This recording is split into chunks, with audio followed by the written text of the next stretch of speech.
We all have goals, things we want to achieve. Our goals in volleyball can be, for example, to become a professional player, to be the best outside hitter in our country, to become a coach, to be the team from the next town, or we just want to learn how to play volleyball. But many of us don't have a system or process for achieving these goals, so we often fail to meet our goals. That's what millionaire and best-selling book author of Principles, Ray Dalio, talks about. And Ali Abdaal made a great YouTube video on the subject. Their ideas on how to achieve your goals are relevant to volleyball players as well, which is why I focus on them in this video. In his book, Ray Dalio talks about the 5 steps how to achieve everything you want in your life.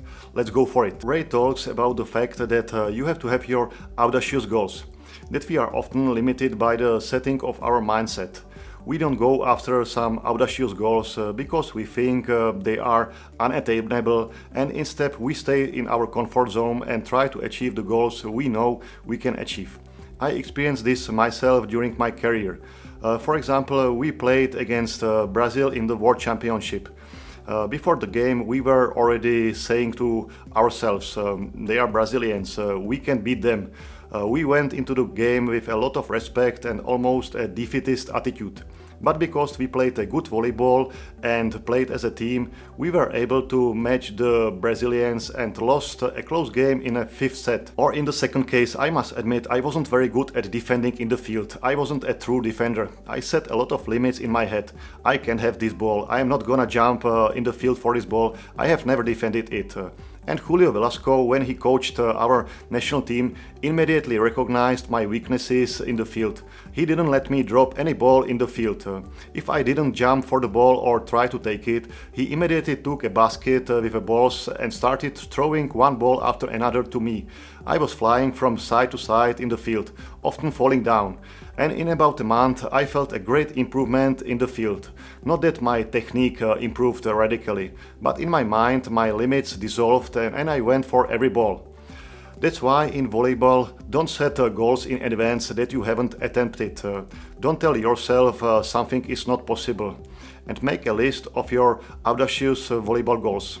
After we have set our audacious goals, we need to find out what problems we may encounter on the way to accomplish our volleyball goals. Ray says, as you go to those, you are going to encounter your failures, your mistakes. You have to identify those and not tolerate them. Most of the time it is our mistakes, weaknesses or problems that we sometimes don't want to admit to ourselves because of our ego.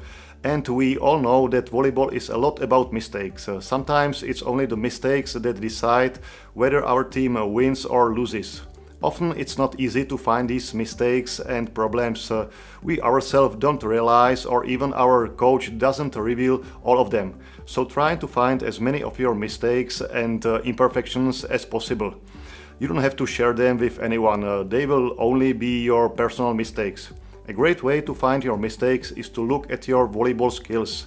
In my videos I talk about the 6 basic volleyball skills. Take a look at yourself and tell yourself, am I good at serving? How am I hitting? What about my reception? Am I really great in the field? Can I set from difficult positions? With these and similar questions you will find out if you are strong in volleyball skills.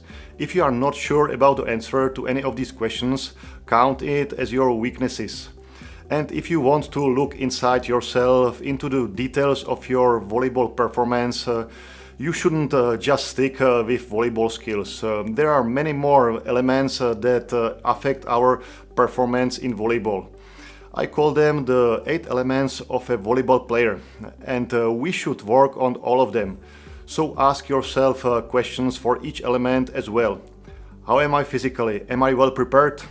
What is my tactical preparation? Can I read the match report? Am I mentally resilient or am I stressed at the end of the set? How about my coordination? Do I stretch honestly after practice or matches?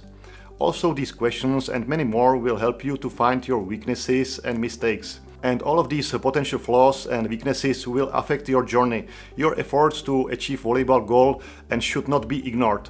So write down these weaknesses, mistakes and problems as well.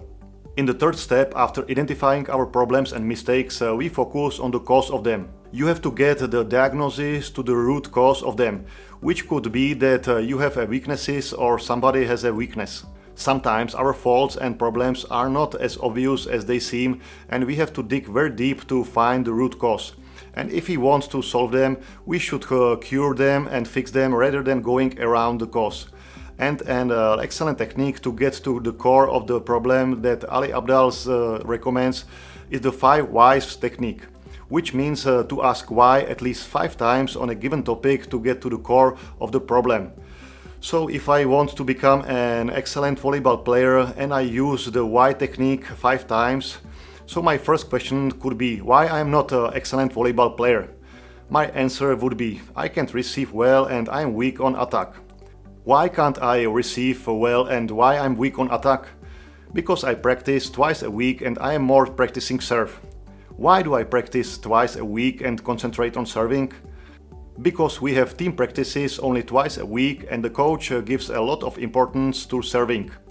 Why don't I practice more times and also focus on receiving and attacking? Because I don't want to go to individual training or the gym. Why don't I want to go to individual training and the gym? Because my performance in our competition is enough for me. So this example, we have the answer to why I am not a great volleyball player. Because I practice twice a week, I don't want to go to individual training and I'm actually satisfied with my performance in our competition. This questioning technique can be applied to any problem and you can get to the root of your mistakes and problems. The fourth step is to design a solution. You have to design what you are going to do about it to get around it. Review your past, what all you did that brought you to where you are now, and then visualize and imagine what you all need to do to achieve your volleyball goals. I like this attitude because you are not just looking at the future, at what you should be doing, how to train, how to play, how to take care of your body. But it all starts with the past, with what we have done so far and why we haven't reached the goal we want because of it. And only after that comes the idea of the future, what all is waiting for us. So if my goal is to become a great volleyball player, I look to the past. I will see how I didn't want to devote more time to volleyball, how I didn't want to train individually or in the gym. And I know that if I want to reach my goal, I need to train more. I should go to individual training sessions where I should focus on receiving serves and my attack. I should also start going to the gym to get stronger and make my attacks have more power. And also work on my legs to be quicker to the ball in low positions for better reception. And if I realize these steps, I can design a solution, a system that will help me achieve these goals. I can literally write down on my calendar exactly when I want to train, what I want to do, when I want to go to the gym. I can also make arrangements with my coach or the gym instructor to help me on this volleyball journey.